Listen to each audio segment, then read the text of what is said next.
카를로 까레토라고 하는 수사가 있습니다. 주여 왜라는 책에 보면 이런 글이 있어요. 제가 한번 읽어보겠습니다. 내가 어쩌다가 여기 와 있게 되었을까? 내가 어쩌다가 이렇게 휠체어에 앉아있는 신세가 되었을까? 내가 어쩌다가 밤이면 잠을 못 이루게 되었는가? 내가 어쩌다가 그런 남자하고 결혼이라는 것을 해가지고 버림을 받게 되었을까? 나는 왜 외롭게 혼자 살아야만 하나? 결혼이라는 것을 한 번 해서 살아보았으면 좋겠다는 바람이 무엇이 잘못된 일인가? 이런 질문들 저도 해본 적이 있습니다. 길고 심한 고난 속에 있으면 저절로 하나님께 이렇게 원망 섞인 기도를 하게 되죠. 아마 누구나 그런 생각이 들고 또 그런 기도 해보신 분들도 여기 분명히 계실 겁니다. 길고 심한 고난 속에 있으면 이 고난은 당하는 것 자체가 사람을 힘들게 하지만 그것이 길어지면은 그것이 결국 상처가 될 정도로 힘들게 됩니다. 그 이유 중에 하나를 또 살펴보면 그 목적이나 그 고난의 끝이 무엇인지 알지 못하기 때문에 더더욱 우리를 그렇게 힘들게 하게 마련이죠. 이런 상황에 있는 분들을 보면은 힘들어 지치는 것을 넘어서 하나님께 대해서 원망하고 또 신앙마저 흔들리는 모습들도 종종 보게 됩니다. 그럼에도 분명한 것은 하나님께서 우리에게 고난 주시기를 기뻐하시지 않으신다는 것은 분명합니다. 어떤 사람이 자기 자녀가 고난당하고 힘들어해서 그렇게 낙담할 만큼 지쳐 있는 것을 보고 기뻐할 부모가 어디에 있겠습니까? 가장 큰 시각에서 볼 때 그럼에도 우리 가운데 이런 일들이 일어나는 것은 하나님이 그런 고난을 허락하시는 이유는 우리가 과도기적인 상태에 있기 때문입니다. 여전히 죄가 영향력을 미치는 그런 상황에서 하나님의 나라가 아직 완전히 오지 않은 어정쩡한 그런 과도기 같은 것들을 지나기 때문에 하나님의 백성들이 그 죄의 영향들 받지 않을 수 없는 거죠. 그래서 하나님은 그들의 고통당하는 것을 기뻐하지 않으시고 가슴 아파하시는데 하나님은 그 죄의 영향으로 고난당하는 당신의 자녀들의 이 고난을 무의미하게 하시지는 않습니다. 그것을 통해서 하나님이 오히려 더 놀랍고 신비로운 일들을 일으켜 가시거든요. 그것이 사실 하나님이 가지고 계시는 창조주의 능력이라고 저는 믿습니다. 오늘 하나님이 성도들에게 당하는 고난을 어떻게 의미 있게 하시는지를 오늘 이 말씀을 통해서 저희들이 함께 교훈을 받으려고 합니다. 하나님이 고난을 어떻게 의미 있게 하시는가? 첫 번째는 고난을 통해 하나님의 일에 동참시키시고 그 고난이 그들의 상급이 되게 하신다라고 하는 것을 성경은 분명히 말해줍니다. 오늘 9절 말씀은 이렇게 말하죠. 같이 한번 읽어볼까요? 오직 우리가 천사들보다 잠시 동안 못하게 하심을 입은 자 곧 죽음의 고난 받으심으로 말미암아 영광과 존귀로 관을 쓰신 예수를 보니 이를 행하심은 하나님의 은혜로 말미암아 모든 사람을 위하여 죽음을 맛보려 하심이라. 아멘. 예수님을 뭐라고 묘사합니까? 죽음의 고난 받으심으로 말미암아서 영광과 존귀로 관을 쓰신 예수다. 이렇게 말합니다. 우리는 예수님이 고난과 죽음을 당하셔서 우리에게 생명 주신 것을 잘 알고 있습니다. 그것을 오늘도 우리가 누리고 있죠. 고난당한 입장에서 우리 성도님들, 고난당한 예수님의 입장에서 우리를 만약에 보신다고 하면 예수님이 어떻게 보시겠습니까?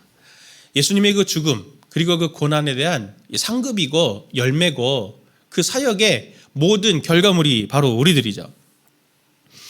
성도님들도 아마 그런 경험들 해보셨을 텐데 저도 어느 날 마음이 많이 지치고 힘들어서 집에 이렇게 딱 들어갔는데 저희 아이가 하얀 태권도복을 입고 엉덩이를 실룩실룩 하면서 여기 그 메달 태권도장에서 받은 메달 그걸 이렇게 막 자랑하는 그 모습을 보면서 막 자랑을 하는 거예요. 근데 그 모습을 보는 순간 모든 피곤에 지쳤던 또 상한 마음들 이런 것들이 싹 씻어지면서 너무 뿌듯하더라고요. 그래 정말 너무 아무것도 아니잖아요. 사실은 지금 없어졌습니다. 어디 갔는지. 그렇게 별거 아닌 것 같아 보여도 그 짧은 그 자녀의 그 기뻐하는 모습을 보면서 함께 즐거워하고 기뻐하는 부모의 마음, 사랑하는 사람의 즐거워하는 모습을 보면서 같이 즐거워하는 그 마음을 보는 것 어떤 것인지 분명히 알 겁니다. 예수님에게 있어서 우리는 그렇게 존재 자체가 영광과 존귀의 자랑거리가 되는 거죠. 베드로전서 2장 24절 25절의 말씀 보면 세 번역으로 보면 이렇게 말합니다. 그는 우리의 죄를 자기의 몸에 몸소 지시고서 나무에 매달리셨습니다. 그것은 우리가 죄에는 죽고 의에는 살게 하시려는 것이었습니다. 그가 매를 맞아 상함으로 여러분이 나음을 얻었습니다. 전에는 여러분은 길 잃은 양과 같았으나 이제는 여러분의 영혼의 목자이며 감독이신 그에게로 돌아왔습니다. 예수님의 매맞음과 예수님의 고난이 우리에게 나음이 되었고 회복이 되었고 길 잃은 것에서 길을 찾게 되는 하나님의 은혜로 우리에게 은혜로 생명으로 오게 되었다. 그것을 말하죠. 성도님들의 삶의 자리를 한번 생각해 보십시오. 가정이든 직장이든 한번 생각해 보시면 희생 없이 무엇인가 영향력 있고 희생 없이 무엇인가 성장이 있는 것이 있습니까? 가치 있는 것을 얻을 수 있던가요? 저는 그런 거 잘 본 적이 없습니다. 에너지 들지 않고 희생 없이 이루어지는 일들은 없더라고요. 우리의 일상도 그런데 영혼의 일들은 어떻겠습니까? 예수님이 아무 죄도 없고 또 이유도 없지만 그가 그렇게 고난과 죽음을 당하시게 된 것, 상처를 받으신 것이 우리에게는 나음을 얻기 위해서, 우리에게 생명 주시기 위해서였습니다. 그리스도의 고난이 없었다면 우리에게 생명은 없는 것이죠. 우리도 하나님의 가족 아닙니까? 예수님을 우리에게 보내주실 때 그분이 또 우리에게 롤 모델이 되기 위해서 우리에게 그분을 보내주신 것 아닙니까? 그렇다면 하나님께서 때로 내게 의미를 찾기가 어렵고 또 이유를 찾기가 어려운 나의 잘못이 아닌데도 이렇게 고난을 당하게 하시는 이유가 있다면 분명히 그 이유 중에 하나는 나와 가까이에 있는 내 삶의 영역에 있는 그 사람들을 상처를 치유하고 누군가의 불행을 행복으로 바뀌기 위한 섬김으로 하나님께서 나의 고난을 쓰시는 것은 아닐까라고 하는 것들을 우리가 생각해 봐야 합니다. 이것을 베드로전서 2장 21절에서는 이렇게 말합니다. 바로 이것을 위하여 여러분은 부르심을 받았습니다. 이 고난을 당하는 것이 바로 사명으로 하나님께서 우리에게 부르심 받은 것이라고 베드로는 이렇게 얘기하고 있는 거죠. 저희 집안에 종종 아내랑 이런저런 대화를 나눌 때 아내가 종종 하는 얘기가 이런 얘기가 있습니다. 당신은 설교도 하고 사역도 하고 하니 하나님 나라에 가면 상급이 많을 텐데 나는 뭐 하는 게 별로 없는 것 같고 삶이 숨어져 있는 것 같아서 하나님 앞에 가면 참 부끄러울 것 같아요. 그런 얘기를 종종 합니다. 그럴 때 제가 자신 있게 해주는 얘기가 뭐냐면 제가 그렇게 얘기해요. 하나님의 나라에 우리가 마지막에 들어가게 되면은 나보다 사실 상은 당신이 더 클 거다. 내가 오늘 이렇게 사역할 수 있는 이런 것도 당신의 그 수고와 섬김이 있었기 때문에 헌신이 있었기 때문에 그래. 그럼 제가 그렇게 얘기하는데 기능적인 것만이 아니라 그렇게 미숙하고 연약했던 제가 결혼하고 나서 아내의 그런 같이 때로는 싸우기도 하고 때로는 냉랭한 시간들을 갖기도 하고 아픔의 시간들을 가지면서 아내를 보면서 제가 굉장히 많이 예수님을 생각하게 되고 깎이게 되고 인격적으로 성장하게 된 기회를 하나님께서 많이 주셨거든요. 제가 그걸 보면서 이 사람이 참 하나님께서 나에게 보내주신 정말 돕는 베풀이구나 하면서도 한편으로는 굉장히 미안한 거죠. 굉장히 미안한 거죠. 나만 나갔고 네가 고생을 하는구나. 당신이 고생을 하는구나. 네라고 그러면 안 되죠. 당신이 고생을 하는구나. 예, 되게 미안해하면서도 되게 고맙습니다. 하나님께서 그걸 다 기억하실 거라 생각이 들어요. 오늘의 저의 분명히 어느 부분에는 제 아내의 수고와 섬김이 분명히 있었던 거예요. 저만 그렇습니까? 성도님들도 분명히 그러실 거잖아요. 그런 것이 있으실 거잖아요.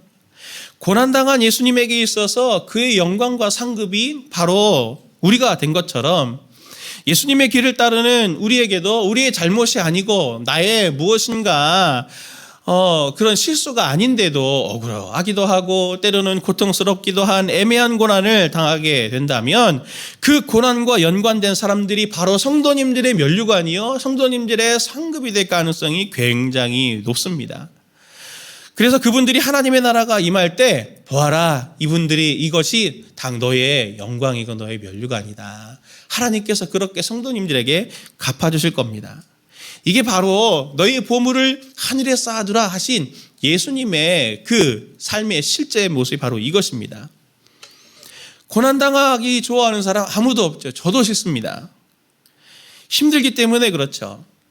그러나 고난을 피하지 않고 그 고난의 한가운데 잘 서 있는 것 자체가 그래서 굉장히 큰 사역이 되는 겁니다. 고난을 잘 다루고 계신 거죠. 그것으로 하나님의 회복이 임하고 하나님의 회복의 통로로 성도님들이 쓰고 계신 겁니다. 쓰임받고 계신 겁니다. 그리스도인으로 사는 것이 힘드십니까? 그리스도인 아빠로 사는 게 힘들고 엄마로 사는 게 힘들고 그리스도인 사장님으로 직원으로 사는 것 힘듭니까? 잘하고 계신 겁니다. 의미 있는 일을 하고 계신 거예요. 매번 승리하지 못한다 할지라도 고뇌하고 있다는 것만으로도 그 자리에 서 있다는 것만으로도 하나님께서 성도님들을 칭찬하시고 그리고 분명히 새 힘을 공급해 주실 겁니다. 한번 생각해 보십시오.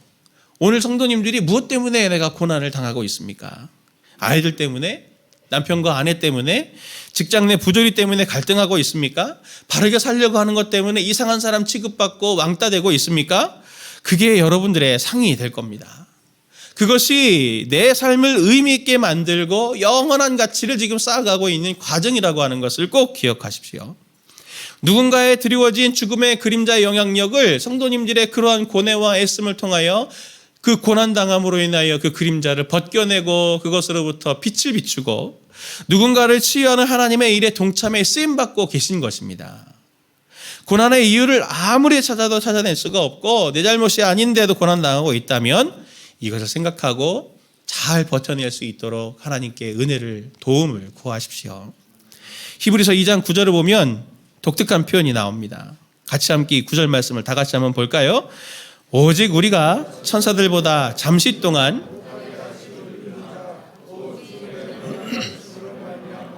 영광과 존귀로 관을 쓰신 예수를 보니 이를 행하심은 하나님의 은혜로 말미암아 모든 사람을 위하여 죽음을 맛보려 하심이라. 아멘.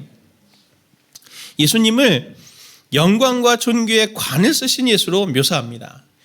이 이미지는 무엇이냐면 유대인들의 대제사장이 제사장들이 많잖아요. 그런데 대제사장이 되어서 뽑혀가지고 마지막에 그 관복을 입고 머리에 그 관을 딱 쓰는 그 이미지를 지금 그리고 있는 겁니다. 대관식을 말하는 거죠. 대제사장으로 마침내 세워진 그 대관식을 보여주는데 예수님이 그 대제사장으로 마침내 관을 써서 대제사장이 되는 대관식을 지금 뭐로 설명을 하냐면 예수의 죽음의 고난을 대관식 절차로 설명하고 있는 겁니다. 고난에 대한 새로운 시각을 주는 거죠. 예수님을 따르는 우리도 이 고난을 지나감을 통해서 마침내 우리가 대관되는 겁니다. 임명되는 거예요. 우리에게는 어떤 임명이, 어떤 대관이 있는 것입니까? 히브리서 2장 11절은 이것을 이렇게 말합니다. 거룩하게 하시는 이와 거룩하게 함을 입은 자들이 다 한 근원에서 난지라.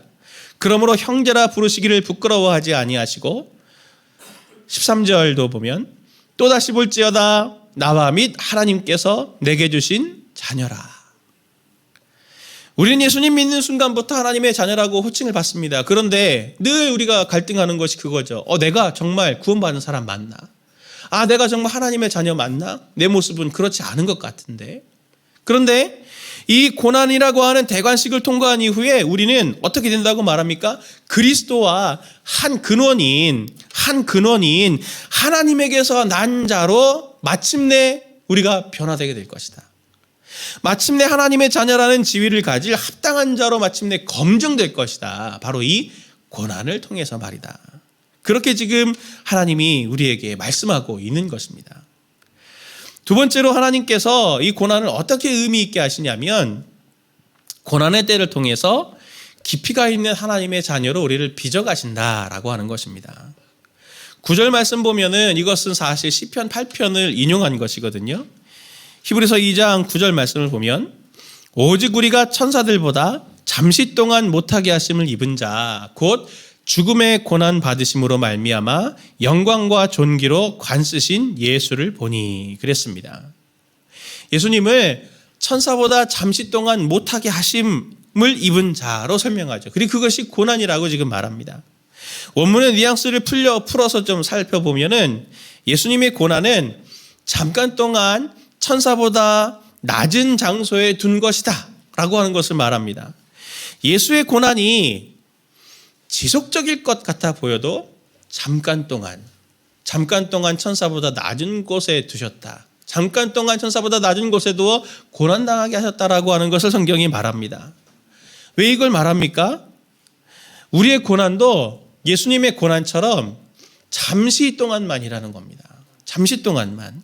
고난이 불같고 성도님들에게 지금 있는 이 고난이 굉장히 영원토록 끝나지 않을 것 같고 길 것처럼 보여도 그 고난도 하나님께서 정하신 때가 있다. 그것을 말해주고 있는 겁니다. 고난이 있다고 성도님들 자책하지 마십시오. 고난이 있다고 자기 연민으로 그것을 가져가지 마십시오. 영원히 끝나지 않을 거라고 낙담하지 마십시오. 히브리서 10장 35절 37절의 말씀 보면은 이렇게 말합니다. 그러므로 너희 담대함을 버리지 말라. 이것이 큰 상을 얻게 하느니라. 너희에게 인내가 필요함은 너희가 하나님의 뜻을 행한 후에 약속하신 것을 받기 위함이라. 잠깐 후면 오시리가 오시리니 지체하지 아니하시리라. 오시리가 오신다라고 하는 말의 의미는 그가 오셔서 결산을 하신다는 겁니다. 잠깐 후면 그가 오셔서 결산하신다는 겁니다. 모세는 시편 90편 15절 16절에서 하나님께 이렇게 기도하거든요. 저도 이 기도를 가지고 고난당하는 성도님들을 만날 때 제가 이 기도를 가지고 자주 기도합니다. 우리를 괴롭게 하신 날수대로와 우리가 화를 당한 연수대로 우리를 기쁘게 하소서. 주께서 행하신 일을 주의 종들에게 나타내시며 주의 영광을 그들의 자손에게 나타내소서. 하나님은 마지막 때 오셔서 성도님들이 당하고 있는 그 고난, 잠깐 동안이지만 그 당한 고난과 억울함들을 기억하셔서 결산하셔서 그것을 갚아주실 것이다 라고 하는 것을 지금 기도하고 있습니다. 아까 말씀드렸던 까를로 까레토, 복음의 작은 형제들이라고 하는 단체에 소속이 된 이 수사는 꿈이 있었어요. 사실은 이 수사는 어떤 꿈이 있었냐면 자기가 수사가 되고 그 알프스 등반 구조대가 돼가지고 눈보라 속에서 갇혀서 생명을 잃어가는 사람들을 건져주는 그런 등반 구조대가 돼야 되겠다라고 하는 사명을 가지고 굉장히 잘 준비해왔던 사람입니다. 그런데 어느 날 그의 컨디션이 좀 좋지 않아가지고 간호사 친구가 자기에게 이런 제안을 한 거죠. 내가 주사 한 대 놔줄 테니 이 주사를 맞으면 금방 회복이 될 거야. 컨디션이. 한번 맞아볼래? 그래서 그 주사를 맞습니다. 그런데 문제는 그 주사 때문에 한쪽 다리가 영구적으로 마비가 된 거죠. 하나님의 꿈을 꾸고 그렇게 달려왔는데 그는 그때의 이 감정과 생각을 그 책에서 이렇게 말합니다. 나는 눈보라 속에서 죽어가고 있는 사람을 위하여 헌신하고 그들을 구조하기를 원했는데 내가 그런 것들을 원했던 것이 잘못이었는가? 도대체 이 비참하기 짝이 없는 꼬락서니가 무슨 말인가? 내가 섬기기 원하는 전지전능하신 하나님은 왜 내가 그분의 손길을 필요로 할 때 손길을 뻗쳐서 도와주시지 않았는가? 그리고 그는 이 질문 후의 간증을 이렇게 이어갑니다. 잘못된 주사로 말미암아 나의 다리가 마비되었으나 이는 불운의 마비가 아니었습니다. 이는 은총이었습니다. 좀 더 정확하게 이야기해 봅시다. 경건한 체하는 상투어는 별 의미가 없는 것입니다. 그 사고는 불행한 것이 틀림없었습니다. 그 사고 자체는 불행한 일이었습니다. 그러나 하나님은 이 불행하고 불운한 사고를 은총으로 바꾸어 놓으셨던 것입니다. 그 사고는 내게 보탬이 되었던 것입니다. 불운했던 그 일이 나를 새로운 길로 밀어 넣었습니다. 나의 다리 하나를 마비시켜 절름발이로 만든 그 사고는 30년이 지난 오늘에 와서도 보면 불운한 일이 아니었다는 것입니다. 하나님께서는 그 사고를 은총으로 바꾸실 수가 있었다는 것만을 나는 말하고자 합니다. 그가 꿈꾼 것이 있지만 정말 불운의 사고를 당한 이 까를로 까레토에게 하나님은 그것을 그 인생의 중지로 하나님께서 하지 않으시고 새로운 길들을 다시 펼쳐 보이셔서 자기가 생각했던 것들보다도 훨씬 더 많고 훨씬 더 영향력 있고 훨씬 더 많은 사람들을 건지는 데 하나님이 나를 쓰셨더라라고 하는 것을 30년이 지난 간증을 통해서 이렇게 책에 기록하고 있더라고요. 저 같은 사람은 이 책을 통해서 읽어서 지금 성도님들에게 말씀하고 있지만 저는 이 깊은 것을 알 수 없지만 이 사람은 지금 분명히 자기 경험으로 말을 합니다. 그 불운이 나를 새로운 길로 하나님 펼쳐 밀어넣어 가시는 하나님의 통로가 되었고 하나님은 사고를 은총으로 그렇게 바꾸셔서 바꾸실 수 있는 분이시다라고 하는 것들 나는 말해주고 싶습니다. 성도님들에게 있는 이 고난이 나에게 지금 불행인 것 같지만 하나님은 그것을 바꾸십니다. 은총으로 바꾸실 겁니다. 우리는 고난 속에서 하나님이 왜 그런 일을 일으키시는지 모를 때가 많습니다. 그러나 우리가 성경을 통해서 분명히 아는 것이 있죠. 무엇을 알 수 있습니까? 그분은 나를 속이거나 나를 실망시키지 않으실 것을 압니다. 내 삶에 하나님의 뜻이 왜 이런 고난이 있는지 지금은 알 수 없지만 마치 모자이크가 처음에 이것들을 맞춰갈 때 이게 도대체 뭔가라고 싶어서 하나하나 조각을 맞춰가지만 조각을 맞춰갈수록 이게 큰 그림이었구나라고 하는 것들을 알게 되는 것처럼 시간이 지나면 지날수록 하나님께서는 성도님들에게 그때 고난이 어떤 의미를 갖는지 시간이 지나면 지날수록 알게 해주실 것을 우리는 성경을 통해서 압니다. 그리고 하나님은 성도님들에게 가장 좋은 것을 주실 것을 성경은 말합니다.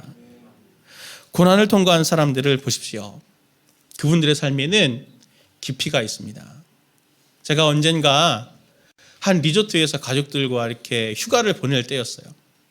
참 제가 너무 거기서 당황한 일을 겪었습니다. 안내 데스크가 있어가지고 거기서 제가 이렇게 막 얘기를 하고 있는데 그 직원과 얘기를 하고 있는데 갑자기 한 무리의 사람들이 오더니 막 큰 소리를 치는 거예요. 아니 내가 지금 그렇게 얘기를 했는데도 주차장에서 게이트가 안 열려가지고 차를 못 빼는 거예요. 내가 이 돈을 주고 여기 와서 이 서비스를 받아야 됩니까?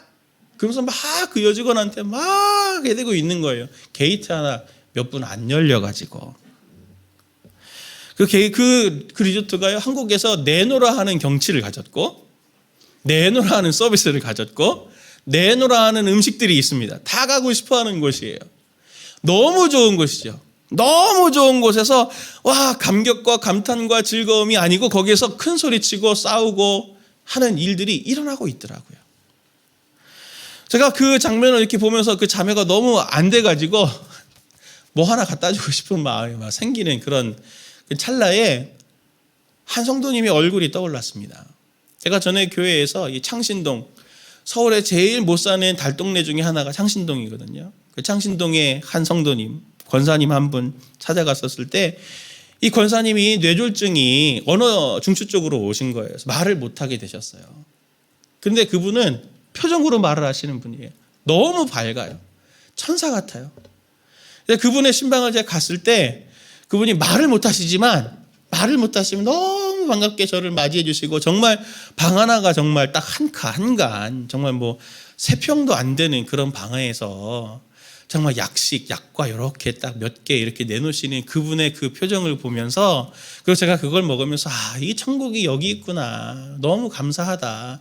그분의 그 마음을 제가 느끼는 그 성도님의 그 표정과 이 상황이 너무 오버랩이 되고 대조가 되면서 제가 그런 생각이 들더라고요. 죄성의 영향을 받는 우리가 좋은 게 다 좋은 게 아니구나. 죄성의 영향을 받는 우리에게 또 그 속에서 하나님의 은혜가 펼쳐지게 된다면 나쁜 환경이 꼭 악한 것만은 아니구나. 그걸 새삼 알게 되었습니다. 오늘도 사람들 한번 생각해 보십시오. 성도님들도 스스로를 한번 생각해 보십시오. 온통 나에게만 관심이 있잖아요. 나의 쾌락, 나의 유익, 나의 즐거움, 나의 평안. 이미 많은 것을 가지고 누리고 있어도 게이트 하나 열리지 않았다고 그렇게 잡아먹을 듯이 그 자매 하나를 잡고 있는 그분의 그런 인생이 우리의 삶은 아닌지 한번 점검해 보셔야 될 것 아닙니까? 많은 것을 가지고 누리고 있어도 더 많은 것을 얻지 못해서 몸부림을 치고 많은 것을 누리고 있어도 여전히 나는 불행하다고 느끼면서 불평하고 있는 죽음의 길로 접어들어가고 있는 것은 아닙니까?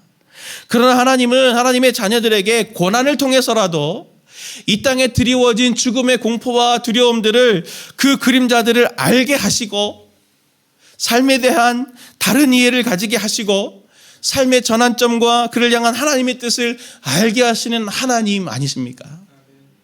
그래서 고난을 통과한 사람들에게는 한번 보십시오. 사랑이 있습니다. 긍휼이 있습니다. 공감이 있습니다. 섬김이 있습니다. 신앙이 신비인 것은 고난을 통과한 사람들의 그 삶에는 상처와 눈물과 아픔이 더 깊어져 가는 것이 아니고 그들의 고난을 통과한 이들에게는 삶 너머에 있는 깊이 있는 시선과 다른 차원의 삶이 있다고 하는 것을 이해하고 사람이 바뀝니다. 사람이 되죠. 사람을 소중히 여기게 되는 사람이 되고 사람을 소중히 여기는 사람이 되고 수치를 수치로 알게 되는 사람이 됩니다. 주님을 닮게 되죠. 인내하게 되고 고난을 통해서 주님을 더 주목하게 되고 주님을 더 닮아가고자 하는 열망이 고난을 통해서 계속 쌓여가는 사람들이 바로 신앙이 깊이가 있는 사람들 아닙니까? 그래서 고난을 통과한 사람들에게는 예수님의 향기가 나는 것입니다. 고난은 우리를 참 힘들고 정말로 피하고 싶은 것들이지만 하나님은 성도님들의 그 고난을 통해서라도 성도님들을 깊이 있는 존재로 하나님의 자녀로 계속 빚어가시는 영원한 존재로 탈바꿈시켜 가시는 그러한 영원을 이해하는 존재로 성도님들을 빚어가게 하십니다. 마지막 세 번째로 하나님은 고난을 어떻게 의미 있게 하시냐면 고난 중의 눈물을 하나님의 자녀됨의 증거물로 삼으신다라고 하는 겁니다. 사람들은 고난이 있으면요, 또 그것이 길어지면 자꾸 의미를 부여해서 정의를 내리려고 해요. 자기 연민에 빠져서 이번 생은 틀렸어. 아이들이 그런 얘기 많이 하잖아요. 내 인생은 망했다. 나는 쓸모없다. 나는 실패자야. 나는 무엇을 하고 있나. 그런 질문들을 하며 우울증에 빠지기도 합니다. 예수님을 생각해 보십시오. 바울 같은 그런 유대인들은 예수님을 깊이 알기 전에는 그는 나무에 달린 자고 십자가에 죽은 사람이기 때문에 그는 죽어도 싸고 하나님께 저주받은 사람이라고 생각을 했습니다. 그러나 예수님은 그들의 생각이나 그들의 시선에 아랑곳하지 않으셨어요. 대신 롤모델이신 예수님께서 어떻게 이 고난을 다루셨는지를 히브리서 5장 7절은 이렇게 말하고 있거든요. 같이 함께 세 번역으로 보도록 하겠습니다. 같이 봅니다. 예수께서 육신으로 세상에 계실 때에 자기를 죽음에서 구원하실 수 있는 분께 큰 부르짖음과 많은 눈물로써 기도와 탄원을 올리셨습니다. 하나님께서는 예수의 경외심을 보시어서 그 간구를 들어주셨습니다. 아멘. 사람들은 고난을 무조건 참습니다. 무조건 참으려고 그래요. 고난이 마치 없는 것처럼 억누르고 그것을 견뎌내려고 합니다. 그것을 미덕이라고 말하고 그걸 성숙함이라고 생각을 합니다. 그리고 마치 그렇게 하지 못하면 넘어졌다고 생각을 하고 실패했다고 생각하고 심지어는 내가 믿음이 없어서 그래요, 목사님. 이렇게 말씀하시는 분도 있습니다. 그런데 그렇지 않습니다. 우리는 그렇게 해서는 안 됩니다. 오늘 말씀을 기억하십시오. 예수님이 어떻게 하셨다고 합니까? 예수께서 육신으로 세상에 계실 때에 자기를 죽음에서 구원하실 수 있는 분께 큰 부르짖음과 많은 눈물로써 기도와 탄원을 올려드렸습니다. 예수님도 오셨습니다. 예수님도 큰 부르짖음이 있으셨습니다. 고난을 잘 다루는 방법 중에 하나, 고난을 잘 통과하는 방법 중에 하나는 하나님 앞에서 우는 거예요. 하나님 앞에서 우는 거예요. 성도님들의 삶에 고난이 있습니까? 눈물이 있습니까? 정상입니다. 잘 살고 계신 거예요. 예수님도 큰 부르짖음과 많은 눈물로 우셨습니다. 힘들어 하셨어요. 그런데 성도님들 울고 계십니까? 참고만 계신 것은 아니세요. 예수님처럼 하나님 앞에서 내려놓고 그 고난을 놓고 우셔야 합니다. 하나님은 오늘 들으시는 하나님이세요. 오늘 들으시는 하나님이십니다. 출애굽기 3장 7절부터 8절 보면 이렇게 말합니다. 여호와께서 이르시되 내가 애굽에 있는 내 백성의 고통을 분명히 보고 그들이 그들의 감독자로 말미암아 부르짖음을 듣고 그 근심을 알고 내가 내려가서 그들을 애굽인의 손에서 건져내고 그들을 그 땅에서 인도하여 아름답고 광대한 땅, 젖과 꿀이 흐르는 땅, 가나안 족속, 헷 족속, 아모리 족속, 브리스 족속, 히위 족속, 여부스 족속의 지방에 데려가려 하노라. 하나님은 바로 아래서 고난당하는 이스라엘의 고통을 들으셨습니다. 그들의 신음을 들으셨어요. 그들의 억울함을 보셨고 그들의 근심을 알고 계신다고 말합니다. 그 부르짖음을 들으셔서 근심을 아시는 분이셨어요. 그래서 모세를 보내셨죠. 그래서 그들을 건지셨습니다. 마찬가지로 하나님은 죄 아래서 고통당하고 근심하고 부르짖는 우리를 건지시기 위해서 예수를 보내셨습니다. 그리고 오늘 내 가정과 이 사회 그리고 교회에 있는 고통과 부르짖음을 하나님이 들으셨기 때문에 오늘 성도님들을 보내시는 겁니다. 그들을 건지시기 위해서 예수님의 형제 자매된 나를 보내 그 자리에 세우시고 그들과 함께 울고 그들과 함께 울으며 하나님 앞에 그것을 통곡하도록 하나님이 사역하도록 하시는 거죠. 문제는 우리가 중간에 하나님과 소통을 끊고 있는 것은 아닙니까? 우리가 울어야 되는데 하나님 앞에서 울어야 되는데 그저 이것을 견디는 것이 미덕이야. 이게 고난을 잘 통과하는 법이야 라고 말하면서 참고만 있는 것은 아닙니까? 어떠세요? 참을만 하십니까? 저 못 참겠더라고요. 우리 새아이 못 참습니다. 저도 못 참겠어요. 저도 제 스스로도 못 참겠어요. 하나님 앞에서 우는 것밖에는 방법이 없더라고요. 어떻게 하겠습니까? 지금 다 컸는데 뭐 죽이겠습니까? 살리겠습니까? 새로 만들겠습니까? 안 되는 거예요. 마음을 쏟아놓지 않고 하나님 앞에 왜 울지 않고 우리는 버티고만 있습니까? 제가 여러 번 말씀드렸지만 제가 섬기던 교회가 분쟁이 있었던 교회예요. 담임 목사님이 성도들을 버리고 떠나가셨어요. 성도님들이 자기들끼리 막 그렇게 싸우고 힘들어하는데 저도 너무너무 힘들고 너무너무 억울하더라고요. 제가 너무 힘들어서 금요기도회 저녁에 전에 말씀을 전하기 전에 하나님 앞에서 기도할 때 하나님께서 저에게 물어보셨던 게 그거죠. 아직도 생생하게 기억합니다. 정건아 힘드냐? 정건아 힘드냐? 제가 그랬습니다. 하나님 힘듭니다. 뭐 내가 잘못한 거면 제가 책임이라도 지겠는데 제 잘못이 아닌데 제가 왜 책임지듯이 이렇게 해야 되고 제가 왜 이런 대우를 받아야 되고 왜 이런 얘기들을 들어야 합니까? 라고 할 때 힘듭니다 하나님. 그럴 때 하나님이 저한테 하셨던 말씀이 딱 이 한마디세요. 나도 힘들다. 하나님이 그 상황을 보시면서 하나님도 힘들어하시는 그 마음이 확 들어오더라고요. 그러면서 주님께서 제게 어떤 마음을 주셨냐면 네가 힘든 것은 내가 힘들기 때문이다. 네가 나의 힘듦에 동참하고 있는 거야. 나의 고난에 네가 지금 동참하고 있는 거다. 삶의 그 자리에서 주님과 함께 우는 것, 그 눈물을 흘리는 것, 하나님의 울음과 하나님의 눈물을 흘리는 것이라고 하는 것을 성도님들이 꼭 잊지 마십시오. 내 삶이 아닙니다. 하나님의 삶입니다.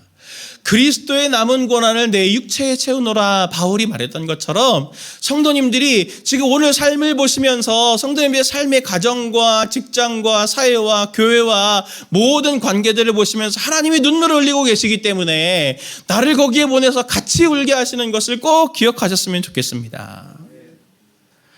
제가 그 시간 이후부터 목사라는 직업을 가진 직장인이 아니고 주님의 마음을 아는 아들이 되게 하셨습니다. 성도님들, 하나님 앞에서 울 때 그 눈물은 그 자리에서 하나님의 자녀로 변해져 가는 증거가 됩니다. 그 눈물을 주님께서 방치하지 않으시고 들으시고 보시고 귀히 여기시며 도우십니다. 누가복음 22장 43절을 보면 예수님이 우리의 죄를 십자가에 지기 전에 마지막으로 기도하실 때 이렇게 말합니다. 천사가 하늘로부터 나타나 힘을 더하더라. 성도님들이 힘들고 지칠수록 하나님 앞에 오십시오. 하나님 앞에 도움을 구하십시오. 그러면 이 예수님처럼 천사가 나타나서 성도님들에게 힘을 도우실 겁니다. 기도를 돕고 일상을 살아낼 힘을 하나님께서 공급하시고 천사가 안 되면 천사 같은 사람들이라도 하나님께서 보내주셔서 성도님들을 위로하시고 성도님들을 보듬으시고 함께 울게 하셔서 너 혼자 있는 게 아니야. 내가 너의 눈물을 알고 있어.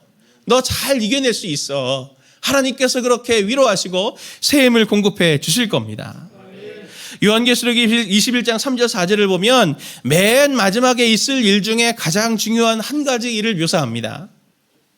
내가 들으니 보좌에서 큰 음성이 나서 이르되 보라 하나님의 장막이 사람들과 함께 있음에 하나님이 그들과 함께 계시리니 그들은 하나님의 백성이 되고 하나님은 친히 그들과 함께 계셔서 모든 눈물을 그 눈에서 닦아주시니 다시는 사망이 없고 애통하는 것이나 곡하는 것이나 아픈 것이 다시 있지 아니하리니 처음 것들이 다 지나갔음이로라.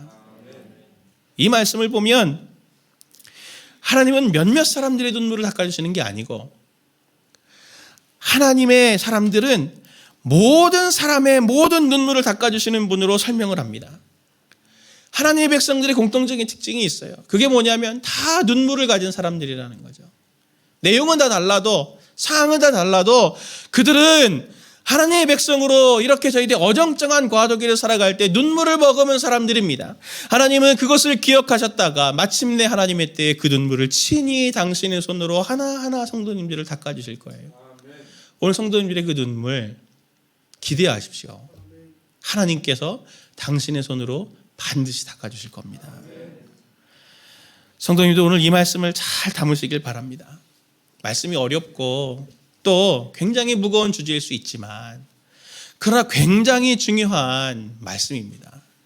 설교를 다시 들으셔서라도 오늘 이 말씀을 다시 담으시면서 오늘 성도님들이 당하고 있는 이 잠깐의 고난 속에 함몰되고 침몰되는 것이 아니라 고난의 삶 뒤에서 그것을 허락하시면서 동시에 그것을 통해 일하고 계시고 그것을 통해서 오는 성도님들을 아름답게 빚어가시는 주님을 발견하셔서 그분과 함께 잘 이 믿음의 길을 승리하시는 성도님들 되시기를 예수님의 이름으로 축원을 드립니다.